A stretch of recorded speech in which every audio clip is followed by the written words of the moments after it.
I always was attracted to it since I can remember, you know? I was very attracted to being uh, on stage or singing or being paid attention to.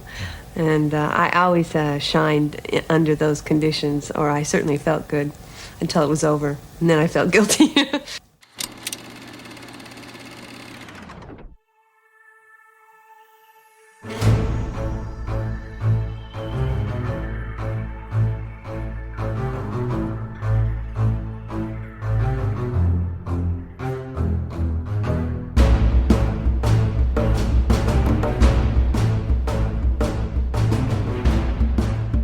So we are smack dab in the middle of our salute to scary movies. It's Halloween, it's October, but that does not mean we are not going to stop what we're doing so that we can pay tribute to arguably one of the greatest actresses of all time. Is that fair to say?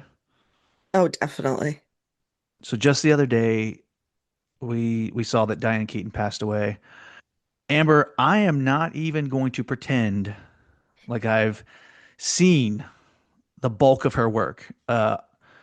Honestly, I know we're talking 74 acting credits to her resume. I've seen four of them.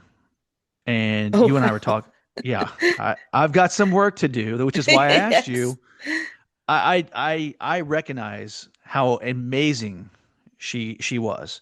And I asked you, I said, you were like, hey, we gotta do a tribute to Diane Keaton. And I said, well, what I can't recommend anything, but you can. Like, how about you help me? Send me a list. Like, give me what are Amber Lewis's top 10 Diane Keaton film performances? And I appreciate how fast, like you were quick. Like you clearly, I gotta believe she's one of your favorite actresses. Yes, absolutely.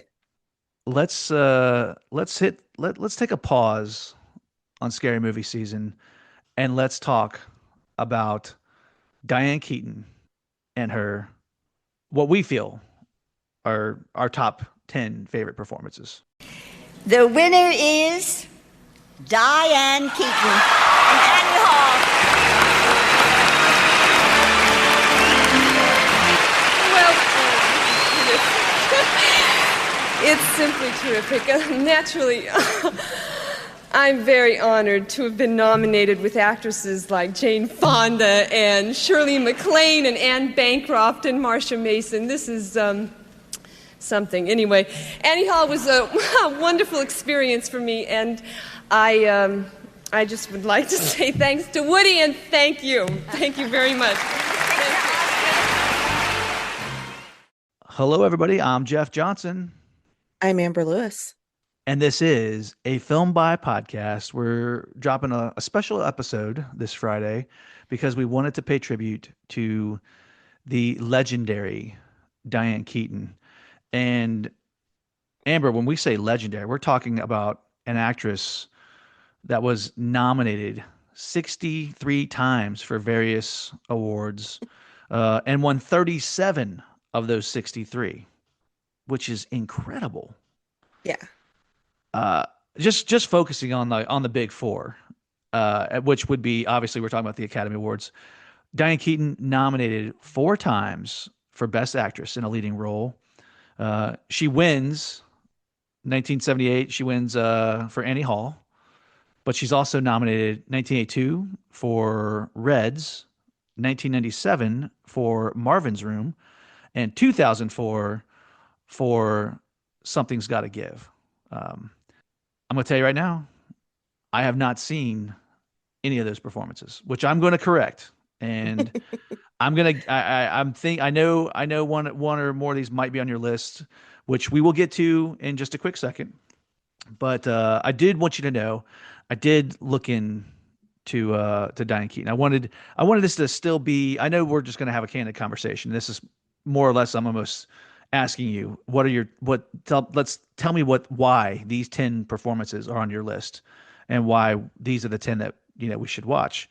But before we do that, I know we like to always, when we're talking about a director, we always do, a couple facts, and a nice quote. Um, Yes. Yeah, so I've got a couple things I wanted to mention about Diane Keaton. And listen, I know you probably know these things, but I thought, yeah, maybe you can shed a little light, or maybe you can add something that maybe makes sense of it. So I'll tell you right now. Let's start off with one of my favorite things that I found out just today. Diane Keaton, amazing actress, amazing director. She directed, you know, music videos. Yeah, I And I did was like, not know that. you didn't know this? Okay. No. You've watched them. You've seen them. You've sung to these. You've sang along to these songs, Amber. Like little Amber Lewis was singing along to these songs back in the day. I've watched these videos 100 times because I happen to be a big fan of Belinda Carlisle. Yeah, She. I like her music, but my brother was like the one that had the crush on her. Oh Like well, so did I. it But was, oh my gosh. Her video came on, it was Stop the Presses. yeah, 1987, the music video for "Heaven Is a Place on Earth," directed by Diane Keaton. I had no idea. Yeah, I and love it so yeah, much. a year later, 1988, she's back with Belinda, directing her music video for "I Get Weak." So next time That's you watch those awesome. videos, know that the talented director behind the camera was in fact Oscar winner Diane Keaton. I think that's wild. Like I would Yes. never, if anyone could have told me that, and I would have been like, nah, that's not true. No chance. Next thing I want to talk about, we have to talk about this one. So Marlene Dietrich started something back in the day that Katharine Hepburn continued. And Amber, you know what I'm talking about. Like you're nodding. It's. I'm talking about fashion and how Diane Keaton. Yes. So Diane Keaton revives this fashion trend where women are wearing suits. They're wearing what typically would be considered male clothing. Ties and bowler hats and what have you. Uh, it kind of went away, and then Diane Keaton brings it back in 1977. Yeah, and like Marlena Dietrich and Katharine Hepburn, it wasn't I like a little bit it was in the 70s where she was literally wearing men's clothing, but it quickly evolved to, fashion houses tailoring that type of outfit to her. So it was women's clothing in that style tailored to her. So it looked glamorous all the time. And this starts with it's 77, so we're talking Annie Hall, right? Yes. Okay, so that's people go She see the shows up in movie. Annie Hall and everybody lost their goddamn minds. Okay, okay. I haven't seen Annie Hall. You know that. We I talked. know. But I'm gonna coax you. well, that's what this conversation is all about. I have 10 picks from Amber Lewis in front of me, and I'm looking at some of them going, obviously, because I have seen some. Like I said, I've seen Hmm. four of her Yeah. movies. I mean, So it's not zero. yeah, it's not zero. I've seen. I've And got. I it's can not speak. only The Godfather. It's exactly. Thank you. But the whole point of this conversation is, to your point, like you're the voice of reason. So maybe you're gonna reason with me, and maybe I go, okay, well, I'm gonna check this one out. Now that you told me about this number three pick, I gotta see it, right? Or Yes. you know, and I I just hope I so. just said number. Yeah, we'll see. Listen, One more thing before we move on. Did you know that she has a street named after her in front of Santa Ana High School in Santa Ana, California? no, I did not. She went there. She's alumni, so yeah. That's You know, nice. she lived in California, so I'm sure she's like, I'm Mhm. gonna go down Diane Keaton Street. Right? Why? I would if there was a Jeff Johnson Street in Cincinnati, I'd be driving that all the time. Go out of my way. I'd go out of my way, like, hey, what. It's not 45-minute drive. No, it is because we're taking the long We way. have to take my road. We're going my route. Uh, can I share a quote with you? Yes. Now, I gotta tell you, there's a lot of stuff out there that really revolved around, her love life and Oh just my a God, lot of that's stuff that all I just, anybody ever wanted to ask her was about the guys that she yeah, dated. but I found, and like a lot of it was tied to like her dating life, right? Hmm. And so I was happy when I found this one. This is Diane Keaton's advice to people. Don't give up on yourself. So you make a mistake here and there, you do too much or you do too little. Just have fun, smile, and keep putting on lipstick. Amber, I got to tell you, I'm going to do at least two of those three. I'll leave it to you to figure out which ones, but that's a great I outlook on love life. that. Yeah, Yes. that's a great outlook. You know what? I know I got one more thing for you. I got one more little tidbit. Ooh. I'm gonna save it to the end though, Oh, okay. because it's gonna because I know you might get a little emotional with some of these picks. I know that, but I got a feel good, and I just learned this like 2 minutes before we started recording and Oh, talking. awesome. And I was like, oh, I can't wait to drop that on her. But I'm gonna wait. I'm gonna hold that to the end, okay? Because Build it's to just it. it just put a big smile on my face. So Yay. okay, so without further ado, then let's start off. And Amber, I kind of get the vibe. These are your favorites. It's not like we're not ranking them. We're not saying this one's better than that one. This is just your top 10. So take what you will, Yeah. right? Yeah. Yeah, Okay. these are my favorites. These are the Okay. ones that I'll throw on anytime. Okay. Okay. So let's start with your number 10 because I'm a little confused because you like to break the rules, and I see two choices here, and I'm assuming you're gonna explain why there's two, Yes. right? Yes. Okay. Okay, so at number 10, Annie Hall from 1977 and Manhattan Murder Mystery from 1993. Hi. Hi. Hi. Hi. Oh, hi. Hi. Well, bye. You play very well. Oh, yeah? So do you. Oh, God, what a dumb thing to say, right? I mean, you say it, you play well, and then right away I have to say you play well. Oh, God, Annie. Well, oh, well. La-di-da, la-di-da, la. Okay. So I know Annie Hall. She's playing Annie Hall, Yes. and she's playing Carol Lipton in Manhattan Murder Mystery. So she's Yes. not playing the same person. So you're I on thin ice mean, here. she's not playing a character with the same name, but they're pretty much the same person. Now I haven't seen Annie Hall, but I I do know that know. I know basically this role was written for her. It is her. Yes. And Yeah. you're saying Carol Lipton is also her. She's Yeah. playing So, herself in these movies. well, yeah, I mean, a lot. Yeah. And Okay, okay. it's their dynamic together. And, we all know that Woody Allen and by extension, his films are problematic. But we're not here to talk about that. It's not what this episode is about. But after 8 films together, you can't address Diane Keaton's legacy without mentioning a Woody Allen film, especially not Annie Hall. And these two, to me, are bookends because you have Annie Hall, and then 15 years later, you've got Carol Lipton. And Annie Hall is all about the relationship between Annie and Alvy Singer and how they meet, they fall in love, and eventually break up. Okay. And she's the one that got away, and you may go on to be happy, with someone else down the line, but this will always be the one that got away. And Manhattan Murder Mystery is what would have happened if they had stayed together and gotten married, and now here they are after being married for 15, 20 years. And someone gets murdered. And someone Is in that their what is that building what gets murdered. Oh, Yes. okay. So they okay. I just want to clarify, like they're like one didn't kill the other. Okay. Because you're like, Yeah, what no, no, happens if no. they stay together? It's a murder. They kill each other. Okay. No, no, no. So let me ask, because again, I know she did like what 8 films with Woody Yes. Allen. Annie Hall, the first one is Manhattan Murder Mystery, Well, the last one. Annie Hall was not the first one. It was like the third. Okay. But this is like the infamous one, the one that she's known for. Okay. She won the Academy Award for it. I got you. So, and you're saying that these kind of bookend each other, like Yes. okay, that's fair. Yes. Just because And I I'm want perfectly willing to never watch another Woody Allen movie again, but I can't give up on these two.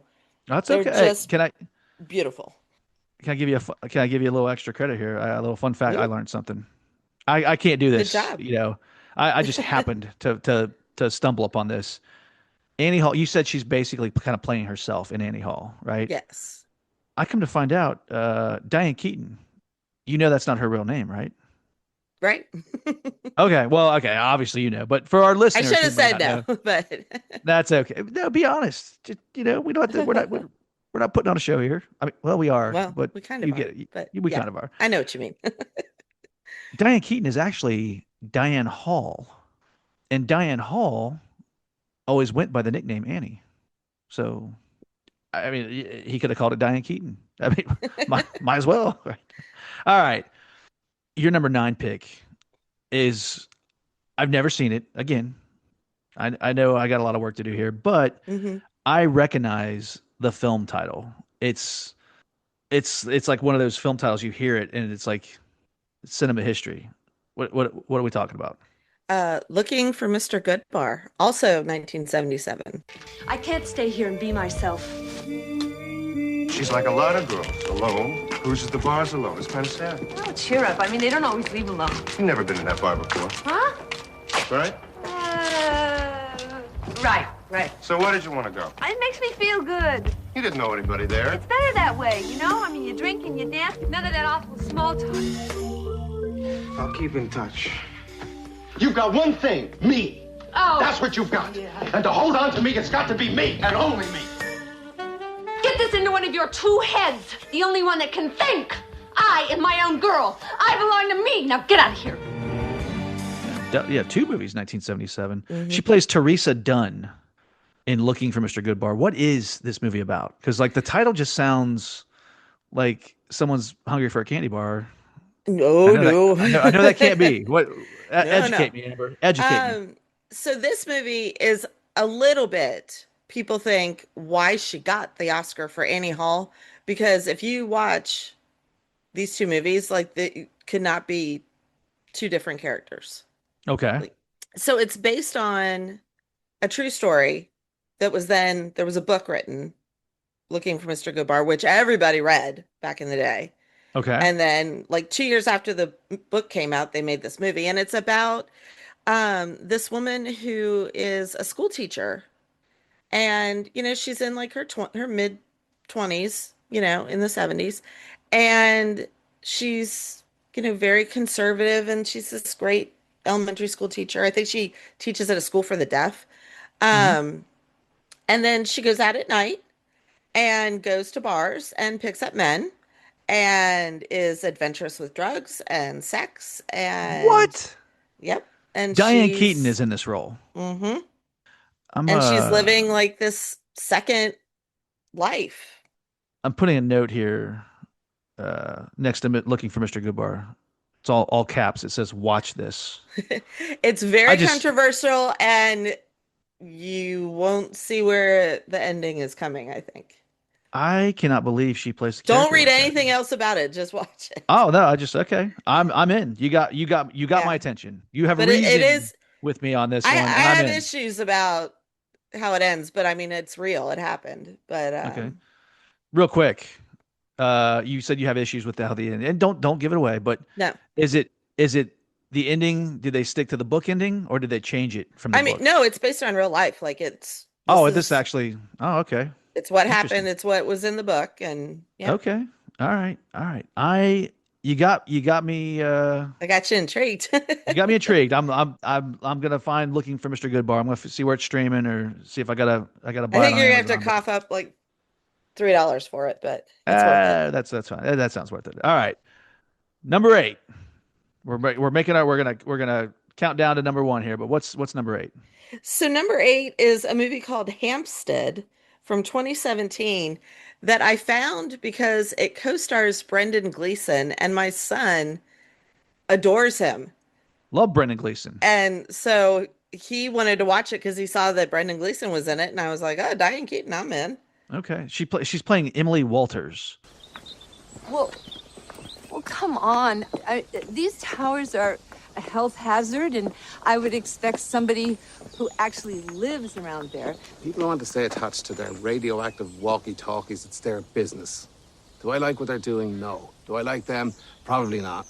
Do I respect? their right to do as their little shallow hearts desire, I most certainly do. So, no, I don't care. And if I were a betting man, I'd wager now that you don't really have a dog in this hunt either. I beg your pardon, you don't know me. You clearly do know me and where I live. No, I am the one. I called the police. What? Yes, the other night. You were being attacked, and I saw you from my window, so I telephoned the police, and I live over there at West Heath Road. I saw it all. I don't know. Are you all right? I'm spiffy. You've got me on the hook with Brendan Gleeson. Mm-hmm. Keep me there. What's Hampstead about?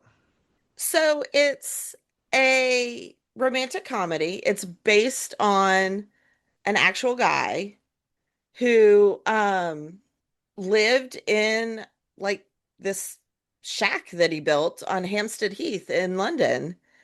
And he's just kind of squatting, and the developers want to come in and put in like a bunch of apartment buildings and stuff, and he is arguing with the city and saying like, I've been here for 17 years, I deserve to stay here, this is my home. She lives nearby, and they meet cute and start up a relationship, and she's recently widowed. And the thing that I love about her in this movie and this character is it's so reminiscent of a character that Katharine Hepburn would have played. If they had made this movie like 40 years ago. Interesting. Katharine Hepburn would have been in this movie. From it's like the way she's styled to the fact that she doesn't look to Brendan Gleeson's character to solve her problems. Like, she deals with her own stuff. And she also doesn't just like throw away her life and her values to follow this kind of like bohemian life that he has built for himself. Yeah. They come together, but it's on her terms, and I like that. It's right. very sweet. It's like just a delightful little movie. Okay. I don't know about that one, but it's a little rom-com for you, but this is in my list. It's okay. It is delightful. Before we move on to number 7, though, can we drop back to number 9? Yes. Just one more thing about Looking for Mr. Goodbar. Yes. Before we move on, you said it was probably we could do a whole episode on it. You said that was the performance that probably got people looking at her for Annie Hall. My question to you, that got her the Oscar, where they looked at these two performances in one year and were like, "Holy crap!" Yeah, that. But what I'm saying is, you've seen these two; they're on your list. You're recommending them. Is she better in Annie Hall, or is she better in Looking for Mr. Goodbar? What's the better performance? Because if this one's getting her the Oscar attention for a different role, I'm wondering, like, putting you on the spot here, like Teresa Dunn or Annie Hall? There is nothing like Annie Hall. There's just nothing like her in this movie. Like, okay. I'm just begging you to watch it. Just ignore Woody Allen every time he comes on the screen and just look at Diane Keaton. That's a tall order, but I'll try. I know. No, listen, you got me. It won't be hard because she's like the whole movie. I'm gonna go buy a Mr. Goodbar, and I'm gonna watch this, and that's gonna be my movie snack. Oh my god! I can't. You got me ready to watch this. I was just like, well, wait a minute, hold on. Oscar talk. Could she have been nominated for both of them, in your opinion? Oh yeah. Easily. I mean, I know that was a time when we weren't doing that, but. Mm-hmm. All right. Because Looking for Mr. Goodbar, like, it's such an anomaly in her filmography. I can't think of another, like Annie Hall. It's so much her personality that you see pieces of it in other things that she's done.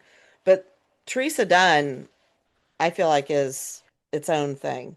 I know we've been zigging, but I got to zag. I'm gonna shut down our Looking for Mr. Goodbar episode, and I'm gonna jump back into your top 10. So number 7. So we started off. She's in Annie Hall, basically playing herself, and I got to ask about your number 7 pick.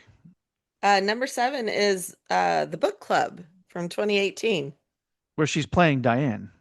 Right, and you kind of feel like all of these legendary actresses in this movie are kind of being themselves.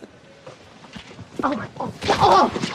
Oh, I didn't. Oh, I'm really so terribly. I'm so sorry. Oh my God. Need some help? Sorry. Okay. No, I'm fine.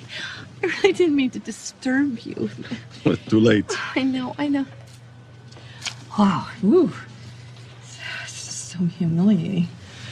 Okay. I'm really scared of flying. You shouldn't be. Oh, yeah, well, I won't be once these kick into my bloodstream. The safest way to travel. You ever know why you think that? Why? Because you never really met anybody who's been in a plane crash, and you want to know why? Why? Because they're all dead. I think those pills are affecting you already. I think so. Oh, my God. What takes you to Arizona? Oh, my daughters live there. Well, that should be fun. Not exactly. They're kind of forcing me to go. Why? Well, my husband, he died last year, so. Plane crash? So is she playing herself in book club then? I mean, Yeah. probably You a could say. little bit. Yeah. Okay. She's playing easy. You know, I'm Diane and I'm playing Diane. Like, Yes. Is that what's up? Yes. Tell me about book club, because I in my minor research I saw there's a sequel to it. Yes. Okay. Which I haven't seen. Okay, so let's just talk about book club. Let's talk about the first one then. The premise is ridiculous. It's these women who have had a book club for like 40 years. Okay. And Jane Fonda is like kind of the wild one of the group. And she shows up and it's her turn to pick the book, and she picks 50 Shades of Grey. What? And so they read it and they're all just kind of like, some of them are inspired to be spicy with their husbands, and some of them are, inspired to go on a dating app because they've been single for a long time. But Diane Keaton her character's a little bit different than the others. When she's in a group, she's usually the outlier. And it's the same in this one. She is widowed. Okay. And she has 2 daughters who are convinced that she cannot handle her life on her own. They're like trying to, the one daughter is played by Alicia Silverstone, and she's trying to get her to like move in, come live with me and my family, and she's like, I don't want to do that. I like my house. I'm perfectly fine. And it's, I have a widowed mother, and I have felt the way Alicia Silverstone's character feels. I'm also a single mom, and I have my son who's like very protective, and I'm like, it's okay, I got this. So I can see on different levels. I really identify with this character. I can see why you're connected to this one then. That makes sense. Yeah. And it's fun to see these like icons from the 70s, all these wonderful actresses. Like, they're older, but they're funny and sexy, and they carry this movie. It's a hoot. Your number 6 pick immediately got my attention. Oh, really? And it's not because I've seen it, and it's because of the year it came out. So, oh, yes. Yeah, give us your number 6 pick. We missed it. Yeah, I guess so. From 1986, Crimes of the Heart. Who ate this candy? Meg, do you see? This was my one and only birthday present to me, and look what she's gone and done. Will you please see this? She's taken one little bite out of each piece of candy in this box, and then she just put it right back in. Oh, that is just so much like her. Lenny. Oh, well, I can't help it. I can't help it. It just gets me mad. It gets me upset. Well, Meg has always run wild. You know she started smoking and drinking when she was 14 years old. She never made her own bed. She never made it to grade. Yet somehow she always seemed to get what she wanted. Well, you remember how she's the one who got the singing and the dancing lessons, and you remember how she always had 12 golden jingle bells sewed onto her petticoats, while you and I were only allowed 3 apiece. Just tell me why. Why? Well, I don't know. I can't help it, babe. It just gets me so mad. Look at this. Crimes of the Heart. We did our limited series for 1986. I know, we closed the door. We revived it on Patreon to do another 20 episodes so that we now have 86 episodes about 1986. 86 for 86 is perfect. Yes. I have never heard of Crimes of the Heart, and you're telling me You never even heard of it? never even heard of it, and you're telling me that it stars Diane Keaton, Sissy Spacek, and there's one more, right? Isn't there Jessica Lange. Jessica Lange. Okay, so Diane Keaton is playing Lenny McGrath. Yes. What is this about? What's Crimes of the Heart? Tell me, because now it's 1986, so now I feel like I'm obligated. I don't know what you're about to say, but I know I have to see it because otherwise I lose a little bit of street cred. Right? Because 86 is the greatest year For you to watch this and I will. tell me what you promise. thought. I promise I will. I'm circling it. It is based on the 1981 Pulitzer Prize winning play about 3 eccentric Southern sisters Okay. and their relationships with each other and their relationships with men. They have kind of scattered and they come back together in their family home because the youngest sister, Babe, played by Sissy Spacek, has shot her husband. She didn't kill him. Okay. She tried, but she missed. So, but she did injure him very badly. He's in the hospital. So then Lenny is the oldest. That's Diane Keaton's character. Okay. And she's the one that, as a firstborn daughter, I identify with. She is trapped by this responsibility. She's taking care of their grandfather who raised them and taking care of her sisters. And she doesn't really take care of herself because she's too busy taking care of other people. And like, we said before with book club, like she's in this big group and she's the outlier. Jessica Lange plays Meg, who's the one in the middle. She's the flashy one.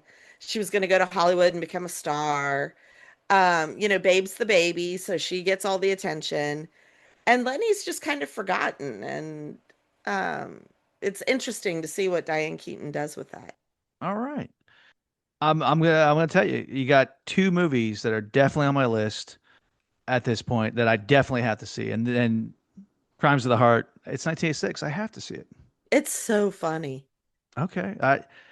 I feel terrible. Like we closed the series out, and I feel like maybe this is one we should have got. Well, so. and I really love also when a movie is based on a play and you get that flavor of it being a play. Yeah. When you're watching it. I think Death Trap comes to mind when you say something like that. Yes. I love it. Okay. I mean, given the subject matter, I was thinking more Steel Magnolias, but yeah, Death Trap as well. Okay. Your number 5 pick. I know it. I have not seen it. And I know they made it's a franchise. Got a great one of my favorite actors in it. So let's talk about it. Yes. Father of the Bride from 1991. Yeah, Nina Banks. She's I mean, I've never seen it, but I get it. Like it's Diane Keaton and Steve Martin. Yes. Their daughter's getting married, and Martin Yes. Short's there to be. He's the wedding planner. He's the wedding planner because that's okay. With like a fabulous Eurotrash accent. Okay. All right. So Father of the Bride doesn't look like my cup of tea, but maybe I'm ready to pour some. Like, tell me about Father of the Bride. Why do I need to see this one? So Father of the Bride is interesting because it's a remake of a Spencer Tracy movie. Yes, that I know. And it just takes it and, dials it up to 11. Steve Martin is hilarious. He is not prepared for his little girl to get married. The whole thing is costing a fortune and it's driving him crazy. He has like one of my favorite meltdowns ever in a grocery store. Like I quote that meltdown all the time. Excuse me, sir. What are you doing? I'll tell you what I'm doing. I want to buy 8 hot dogs and 8 hot dog buns to go with them. But no one sells 8 hot dog buns. They only sell 12 hot dog buns. So I end up paying for 4 buns I don't need. So I am removing the superfluous buns. I'm sorry, sir, but you're going to have to pay for all 12 buns. They're not marked individually. Yeah. You want to know why? because some big shot over at the Wiener Company got together with some big shot over at the Bun Company and decided to rip off the American public because they think the American public is a bunch of trusting nitwits who'll pay for things they don't need rather than make us stink. Well, they're not ripping off this nitwit anymore because I'm not paying for one more thing I don't need. George Banks is saying no. And what's interesting is Diane Keaton, as his wife Nina, she's this gifted comedian. I mean, she is hilarious, and she is the straight man. And she's there to keep him calm and remind him how much he loves his daughter and, you know, rein him in when he is out of control.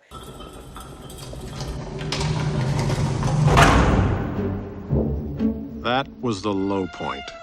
Flipping out over 4 hot dog buns. I couldn't figure out why I'd gotten so nuts, why the wedding had me so unglued. Banks, your wife is here. Aren't you gonna let me out? She wants to talk to you first. She wants to talk to me first?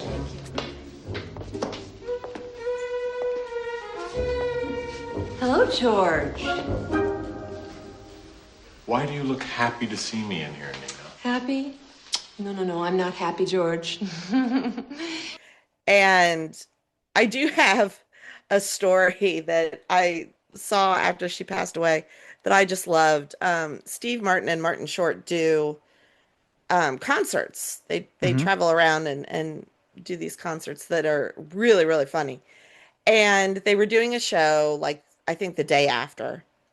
And they told the story, and then they put her picture up on the screen and like raised a toast to her. It was really sweet. Nice. But they said that it was either during the making of this movie or the sequel. Martin Short asked her, "Who do you think is sexier, me or Steve?" And she said, "I mean, you're both idiots." That's one way to answer. Yeah. And they I like that. She's insulting both of them, but also she's not hurting either one of their feelings. Right. Like, she loves them both, and you can just tell what the dynamic was on those sets. And the fact that they told that story, I think, was adorable. Your number 4 pick, I absolutely have not seen. Oh my god! Don't me like that. Well, it's when because you tell this, everybody's seen this movie. Everybody has seen First Wives Club. Okay, yeah, the First Wives Club. Not Yes. what 1996. Sorry, I jumped the gun, but yes, Yeah, First that's Wives yeah. Club. Oh, Annie, we've been separated for months now. Let's not over-dramatize, okay? Aaron, she's allowed to be angry. Annie, let's use this. He's found someone new. You're free. Closure. Yes. I'm sorry, but that is not what this is. Well, Annie, No, Annie, you are not helping us out here. Now, I am sorry that this Well, has so to am I. happen this way. I am very sorry I ever met you, and I am sorry that I allowed myself to love you for all those years. I'm sorry I did nothing but be there for you every minute of every day and support you in your every move. I'm sorry. Hey, we did another limited series, 1996. Yep. This was not on the list. Well, see, I was not here then to put women on the movie, scene. You do know that you were here. Was I here for that one? Yeah. Yes, you were. I'm Oh, gonna God. call you out. You did one of our 1996 episodes, as I recall. Oh, you did the probably. craft with you did the craft Yes, with I did. our good friend, our slasher girl, Amanda Janik. Yes. Yeah, you were around. I don't remember you. I don't remember you. I was so excited about the craft. I That's let fair. That's First fair. Wives Club fall by the wayside. Give me a little bit of credit here, though. This is I know the premise is you've got one woman gets dumped for like the husband goes after younger girl, and then her friends, her two friends try to. No. Okay. So maybe, it's I'm going off the four- trailer that I saw. It's There's four of them. 4 girlfriends. Okay. Stockard Channing.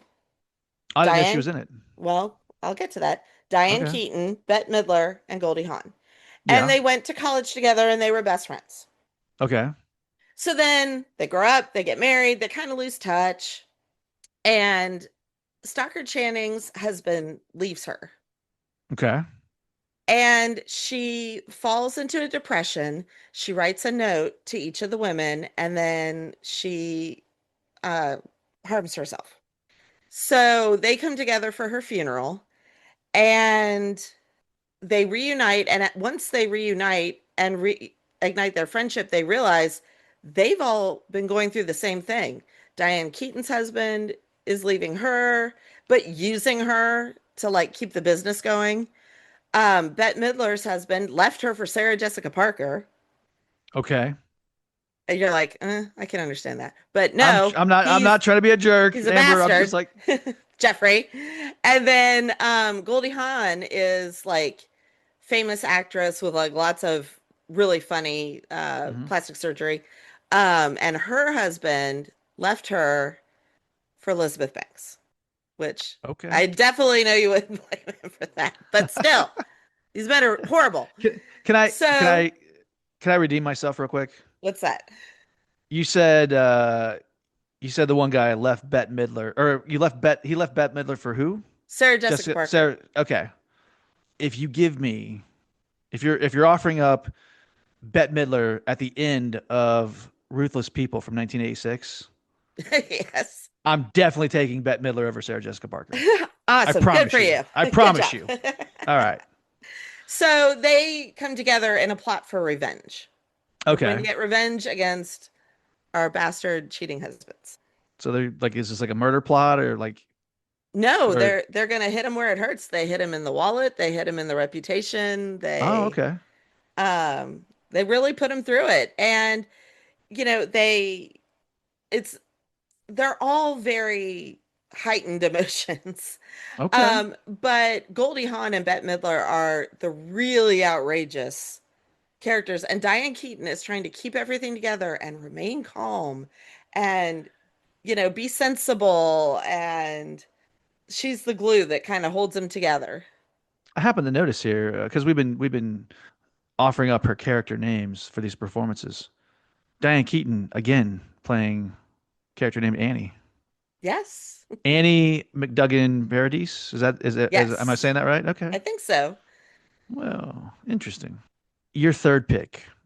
Should we take a quick break and then do your top three? Yeah, let's do. All right. Well, we're going to take a quick break and then we'll be right back to see what three performances are on Amber's list. And I got to tell you, 2 out of 3 are awesome. Yes. Maybe 3 is all. I don't know. I haven't seen that one. You haven't seen it, so. We'll be right back. All right. We are back. Amber has been giving us her top 10 favorite film roles by the legendary Diane Keaton, who we recently lost. Amber, I know your number 3 pick is a sequel to a huge movie, but I'm telling you, I haven't seen it, and I'm kind of surprised. Like she's doing, I didn't know she did voice work. It's a very small part. Okay, this is a small part, and it's your number 3. Yes. Okay. Tell us. I what had are we talking reasons. about? Okay. What are we talking about? From 2016, it's Jenny in Finding Dory. She plays Dory's mother. I'm playing Dory's mother, and my name is Jenny. And my feeling about Jenny is that Jenny is a really good-hearted person, but not too bright. She's not a really smart person, but she's very determined, and she's, on a mission. She's on a big mission, and her mission is to find her daughter because she's just in a panic. I'm not really a voiceover actor person, but what I liked about Andrew was he made it fast. Things went fast, and, sometimes you didn't have to stick directly to the script, which really feels good, and you can kind of play into it, and he lets you try a lot of things, but he moves it. He keeps the action going. I really like that because I like a lot of energy. I think Pixar gets who you are in your mouth and how you express yourself, and so it's I don't know how they do that. I mean, it's kind of like a miracle. I think they kind of I don't know. It's amazing. I mean, they just really you see that it's Diane talking in a weird way. So Finding Dory picks up, where Finding Nemo left off, and Dory starts having these flashbacks, and she starts remembering her childhood, and she's remembering her parents, and she's remembering like where she came from. And these flashbacks, and here's where I'm going to get like tripped up. As the mother of a neurodivergent child, to hear Diane Keaton and Eugene Levy, who plays Dory's dad, Mhm. like they're coming up with these strategies to try to help her not get lost because every time she leaves the house, she can't remember how to get back. And there's one scene where Dory's in bed and they're whispering, and Jenny is so worried about her. Like, what are we going to do? We have to take care of her. How's she going to be able to do things on her own? And to have like lived that and have such a understanding script. Mhm. And then the way Diane Keaton just like infuses the voice work with this warmth and humanity. Like it's just this beautiful little bit part that she did in this kids movie. I I find it amazing that she can have such a small role, but can make such an impact on you, and I'm sure plenty of other people. And it's a Disney Pixar movie. Yeah. Let's just take the toddlers to, they see colors and shapes on the screen and they'll be Right. fine. But I really dig the fact that they can have sustenance for adults when you see these Yes. films. That's really cool. That's very And cool. everybody was talking about it. After the movie came out, they were like, "Oh, we thought it was just going to be like a fun sequel." And then we got hit in the, "Oh, my kid Yeah. has ADD too," kind of feels. Yeah. Your number two pick. I'm gonna say you, and I know you can disagree with me, Yes. but I'm gonna say it's probably okay, with exception to Annie Hall. Yes. You'll Probably agree her, with me after you watch it. probably her most memorable film role. Oh. And I'll tell you right now, giving you the male perspective, Mm. this is the character every man on planet Earth is. If you've seen a Diane Keaton movie, you've seen this performance. Oh, yeah. At Lay it least. on us. Oh yeah. Well, and I have thoughts. You're going to be surprised. Okay. So I specified Godfather 1 and 2 from Yeah. 1972 and 1974. She plays Kay. Yeah. And three, she's in, let's be honest, And she's 3. in But 1990, she's in the third one, but Kay Adams, the wife of Michael Corleone. I didn't want your son, Michael. I wouldn't bring another one of your sons into this world. It was an abortion, Michael. It was a son, and I had it killed because this must all end. I know now that it's over. I knew it then. There would be no way, Michael. No way you could ever forgive me. Not with this Sicilian thing that's been going on for 2,000 years. Oh! okay. So here's the thing. Yeah. I hate her from the moment she arrives. What? Until her last scene. I Are you kidding me? I have no patience for her bullshit. And that's why I don't like the third one, is because I hate that she and Michael kind of reconcile. I'm like, screw that. Absolutely not. She is the absolute worst. And you know how I struggle to separate like the character from the actor, because we Yeah. talked about this with Jeff Daniels from Terms of Endearment. Like it was decades before I could watch that man in anything and not want to just throw something at the screen. I can't wait So- to talk terms of endearment with you at some point Oh. because Flap is awesome. No, fuck that guy. Sorry. Hey, So I'm it shocked. shows you, but it Hey, shows you Adams, what you're a not- great actress she is, that not only can I still watch and enjoy The Godfather, and enjoy hating her, but I love her other movies. Like I can completely divorce her from any other film that she's made. Like she's just not the same person. Like she completely inhabits this character and then completely sheds her. So you can enjoy her other movies and Kay Adams is such a sad character when you think about it. No. Hold on, wait. No. Hold on. Let me No, because you're right. let me land this plane. I'm not All saying right. she's not annoying. I'm saying she's a Mhm. sad character, and here's why. Okay. Here's why. She is infatuated with young Michael Corleone, and then he basically ghosts her. He goes to Italy for however long, finds another woman, marries her.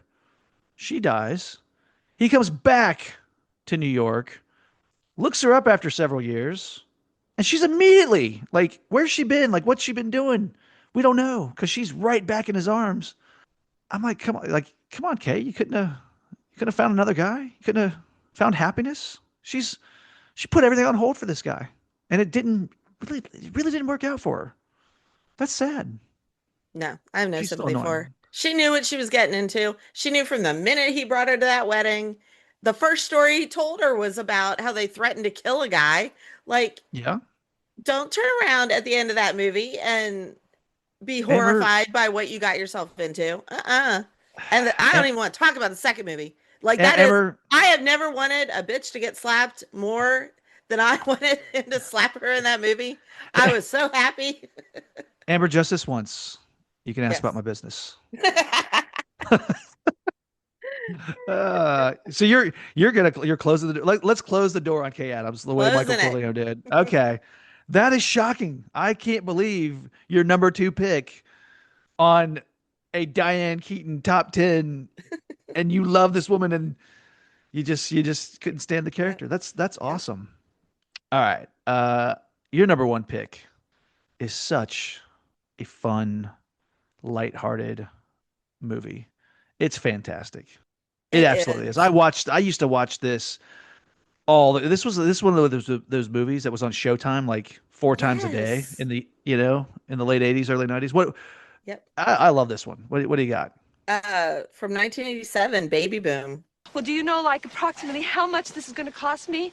No, right, yeah. Well, just guess! $5,000-$6,000, maybe more. Oh, well, that's just fine. That's it! I'm in! I can't make it here, okay? I mean, I am not Paul Bunyan, all right? I went to Harvard. I graduated at the top of my class for what? To spend my life fixing up this dilapidated shack? Well, you can just forget it, because I'm going to get out of here.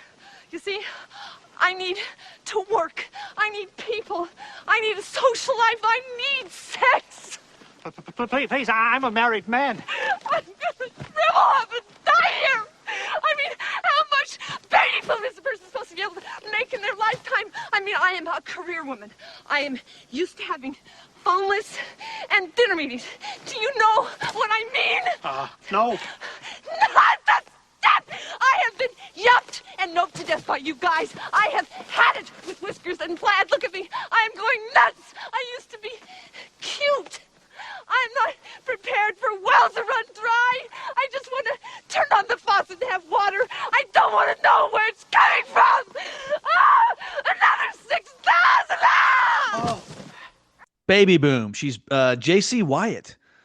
Amber, I'm not even going to pretend to wonder why this, not only is this on your list, but it's your number 1 pick, because I know all about this character and what she represents, but I want you to tell us about J.C. Wyatt and why she's your number 1.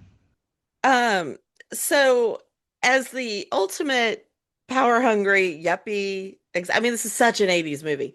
It is. Executive turned stay at home single mom turned balanced mother / career woman. Like you said, I watched this movie 100 times, and it was the one that I saw the most frequently mentioned on social media after she died. This was the one that everybody was, just talking and reminiscing about. She is utterly believable in the beginning as a woman who is like fighting her way to the top of the corporate ladder and, dealing with like misogyny and double standards and glass ceilings. And you 100% believe that this is who she is and this is all that she wants in life. And then her switch, once she becomes the guardian of this baby, is so natural and such a slow burn, and it's awkward, and she's just trying her best and has like no clue, and you believe every step of it. And then she retires from the corporate life. She buys this farm in Vermont, and she's like, okay, I'm going to be the person that relaxes and picks apples, and I'm raising this little girl. And then the way that she shows you her frustration and her loneliness, and she's not unhappy with her choice to raise this baby. She's not unhappy with where she's living. She's just lonely, and it's not enough. It's not fulfilling enough. And so she kind of accidentally starts this gourmet baby food company. And she finds this way of balancing, you know, having a corporate life and being a mom. And, for those of us, I mean, I worked because I had to, but I also worked because that kept me sane. Like, I could not have been a stay-at-home mom. My mom did it with 3 kids, and I don't know how she did it because I'd have lost my mind. And to see someone who shows that you can do both and still be a good mom and still be, good at your job, it's just so satisfying. It is a fantastic comedy and kind of blows my mind that in 1987 you were going to the movies to see an amazing actress like Diane Keaton in Baby Boom, and that same year you could go to the theater and see Ted Danson and Tom Selleck and Steve Guttenberg in 3 Men and a Little Baby. Because while Yes. it's not the same movie, it's the same premise where a little baby comes along and just totally changes people's like your lives are upside down. Mm-hmm. And I don't know if Jason and Dee are listening to this, but like we need the Baby Boom versus 3 Men and a Little Baby on Surely You Can't Be Serious, Yes. right? Because What a I great truthfully idea. I don't know which one I'd pick. I don't know which one they'd pick, but you know that'd be a fun one to guys, if you're listening, We need a matchup. give us the matchup. Fantastic, Amber. I loved your number one pick. I love the movie. I watched it a bunch of times when I was little, and it was fantastic. Now you have given me some great films to check out. I'm excited to check out some of these, several of these actually, if I'm telling the truth. I told you I had one more little little tidbit about Diane Keaton. Yes. I wanted to end on a I forgot we were on a having fun so much thing. fun. Yeah, yeah, yeah. So I learned this today from the Hollywood Insider. Apparently, Diane Keaton used to joke that her great loves were her children, Al Pacino, architecture, and Reggie. Amber, she left Reggie $5 million in her will. Now, from the look of your face, I think you know who Reggie is. Here's the amazing thing, listeners. Reggie is her golden retriever. If you didn't know, because it's no secret, she was very involved with animals. She worked closely with the Helen Woodward Animal Center in Southern California for like 20 years. And to make sure Reggie was taken care of, she left $5 million to him and some animal charities to make sure he had the best of care and was taking was ta- just I love that. I That's such an awesome thing. That's the best thing I've ever heard. Yeah, that's like, And it's so her. Like, exactly. That's a oh, Diane Keaton thing to do. He's got to be the richest golden retriever I mean, in the maybe. history. I don't know, but He gets all the you know, Cheetos. Reggie's gonna enjoy $5 million worth of treats Yes. over Steak the rest of every his life. night. Yeah, steak tartare every night for Reggie, and I dig that. I think that's cool. I Yes. read that right before we started, and I was like, she left $5 million to some guy named Reggie. What? And then I had to click on it, and I was like, Sure. oh, now I understand. Yes.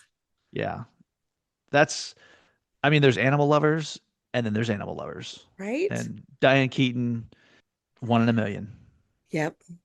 Well, Amber, I think that's a great place to sign off on this one. I want to thank you for interrupting my workday the other day because, truth be told, I'm at work and I get this random text and you're like, ugh, Diane Keaton, tell me we're going to do an episode, and I was like, and my response was, why the hell? It's October. Why? What's going We're doing on? scary movies. Why, Yeah. why are we doing? Why? And then I didn't hear from you for a minute, and I was like, what's going on? Did something happen to Diane Keaton? And then I found out, and I was like, oh, Yeah. Well, and I felt bad because Yeah. your schedule is so different from mine that I didn't realize you were at work. So I'm like, oh, That's all shoot. right. No, it's The rest fine. of It's us fine, are but- on social media on our lunch break and Yeah. knew all about it. Yeah. So I was glad that you reached out, and I was glad that we did this because I hate to say it, we've done too many of these this season, Oh my gosh. and it's kind of just- like I'd like to pump the brakes on yeah. on these types of I'd like episodes. to not do anymore. Let's make it don't to get me wrong. Don't get me wrong. 2026. Yeah, don't get me wrong. I love doing our top 10 favorite performances, but I I'd love like it to honoring be- these legends in this way. Yeah. Like, Yeah, but I'd like to do it while they're still with us. it's We'll try next season. Well, listeners, what do you think of Diane Keaton and her many amazing performances? Did Amber's list? Did she have all of your picks? Are we missing some? Amber, I know there's some big movies out there that we didn't talk about, like Yes. Reds with Warren Beatty. yes. Which I that's on my list. I've always wanted to see that. So, Mhm. but listeners, let us know. Like, tell us, like, which Diane Keaton movies are we missing from this list? You can reach out to us on social media. You'll find us on Facebook, Instagram, and X. You can email us at afilmbypodcast@gmail.com. And you can always find us and check us out at www.afilmbypodcast.com. And when you do, if there's a chance we call you out on a future episode, we'll definitely send you some of Film by swag. All right, Amber, we'll get back to our regularly scheduled programming in just a few days. Monday, if I'm not mistaken, you and I are back again talking about one of your favorite directors, Guillermo del Toro. We're gonna do another episode for this incredible director. You want to tell them what movie we're doing? We are doing The Devil's Backbone. The Devil's Backbone. One of his first. Yeah, I haven't seen this one, but I love Del Toro. I'd be surprised if I didn't absolutely love it. Listeners? I'm interested to hear what you think because I've seen it a bunch. Yeah, well, for all of you listening, following us on social media, subscribing to our Patreon, we thank you, and we'll see you Monday. Having you to walk with seems like old times.